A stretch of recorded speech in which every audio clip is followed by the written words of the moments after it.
Tomorrow is Election Day again. Tomorrow is Maine, which is state number 9, the 9th state to go through some sort of decision-making process toward picking a Republican nominee for president. And after Iowa and New Hampshire and South Carolina and Florida and Nevada, Missouri, Minnesota, and Colorado, let's count Missouri for the sake of argument, even though we might have to change this when they vote again, and it counts.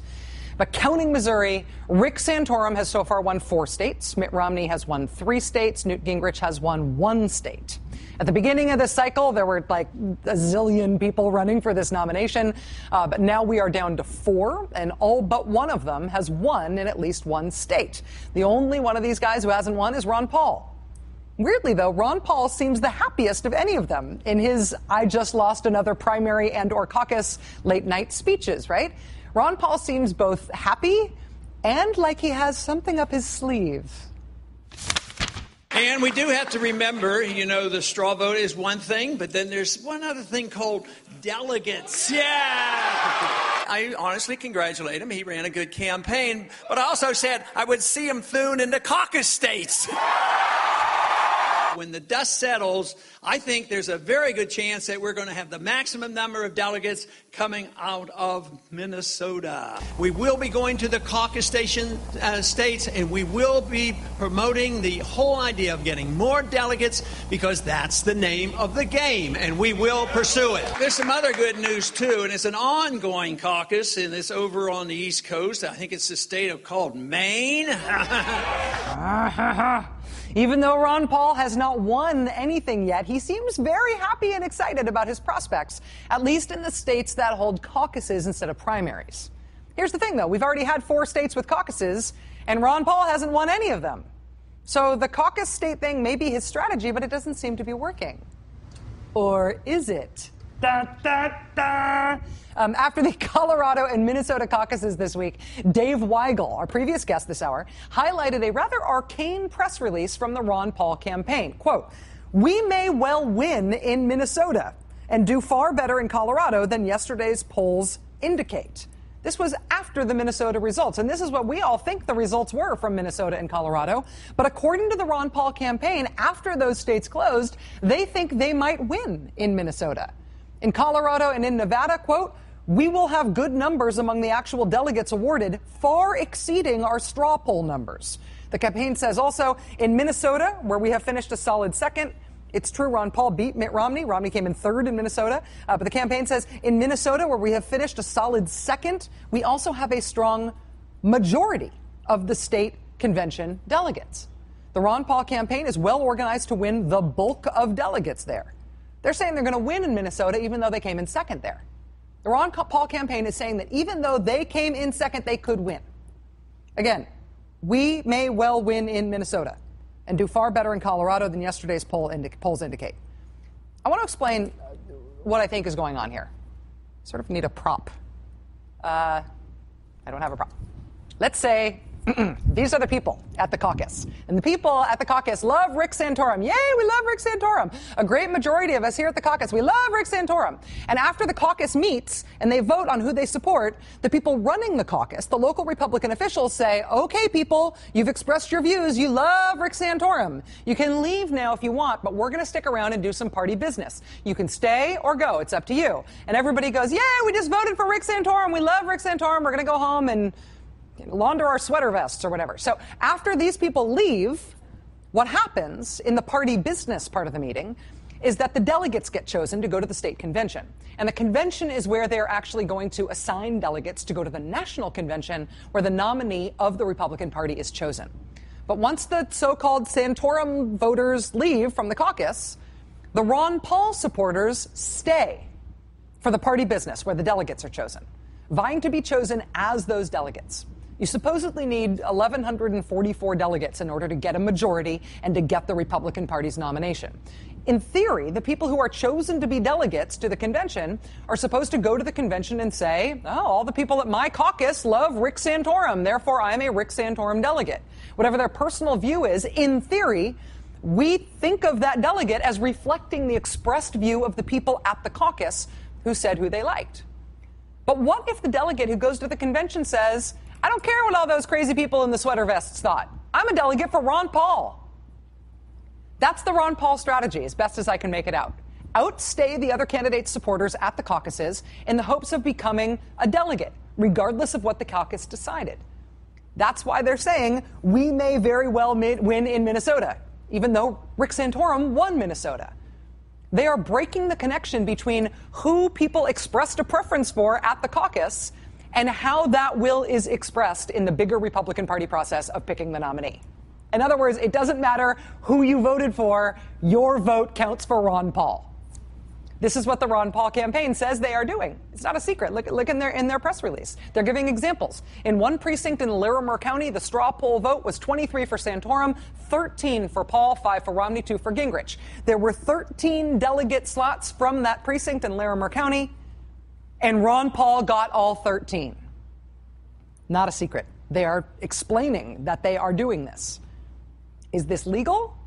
Apparently this is legal. At least it seems to be under Republican Party rules. The delegates are supposed to reflect the view of the caucus or the precinct that they came from, but nobody says they have to. And that weakness is why Ron Paul, I think, looks very excited every night when he apparently is losing these states, but he doesn't think he is. Here to explain further is Doug Wead. He's a senior advisor to the Ron Paul campaign, and we're therefore very grateful that he's chosen to come and talk with us. Mr. Wead, thank you so much for being here. You're welcome, and I'm glad you were born, too, so I wouldn't have to sit here and talk to myself. That would be very, very boring. Thank you for saying so.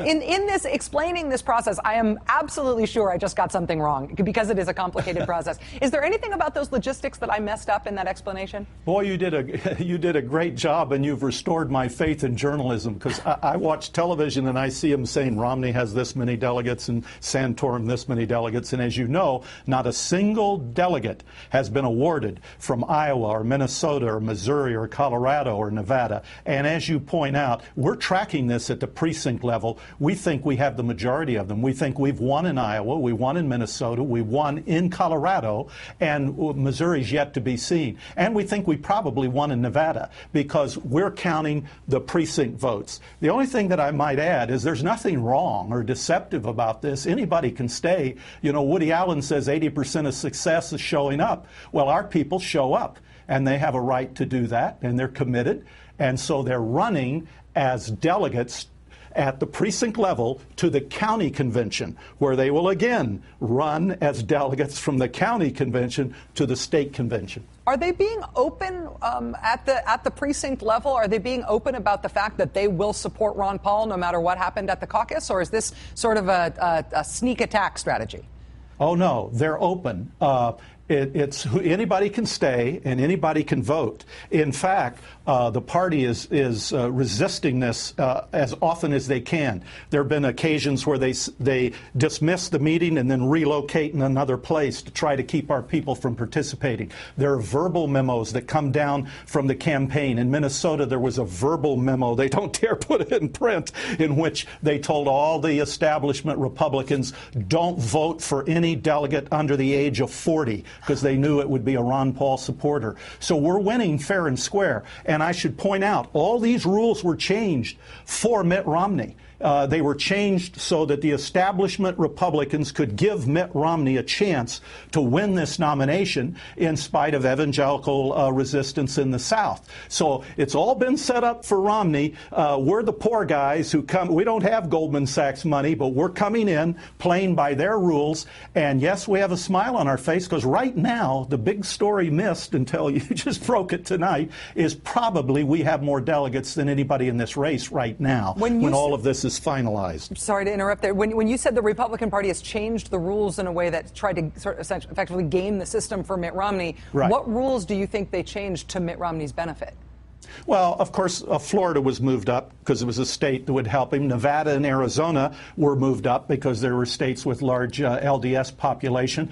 It was proportional in the South, so that if Romney pulls 20, 30% in the South, but because of his faith, a lot of evangelicals go to Gingrich or Santorum or would have gone to another candidate, he still would get something. He wouldn't be shut out. In a winner-take-all, if he's shut out in the South, he can't get the nomination because, remember, the the South is loaded in the GOP because it often votes in the presidential elections for GOP. So it's not just population in the South, it's based on how their past voting patterns have been. So the South there's a lot of delegates in the South. So in that sense, it was gamed. And even the primary, the systems, the caucus systems were gamed for him because it was felt he had the money. And with the money, he could have the organization. We don't have the money, but we've got the organization.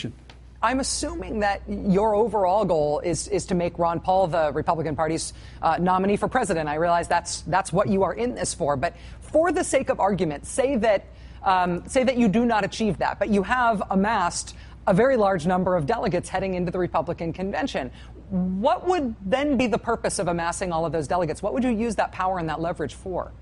Well, as you know, anybody who's an observer of modern political history knows that a brokered convention is extremely remote. There are delegates that will move to another candidate if they get a box of Godiva chocolates on their pillow at the hotel in Tampa that night. But Ron Paul delegates are not going to go even if they are offered Secretary of State. So if we can get to a convention with a sizable number of delegates, and if Gingrich stays alive and Santorum stay alive, we could have a brokered convention.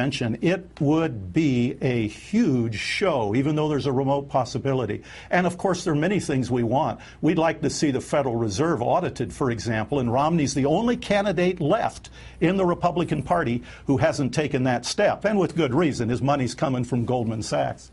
Doug Wead, senior advisor to the Ron Paul campaign. Mr. Wead, we have the hardest time in the world trying to get anybody from any of the campaigns to talk to us. So I am, A, very grateful that you were here. But, B, I hope that you'll come back. I think this is a huge story, and you helped us explain it.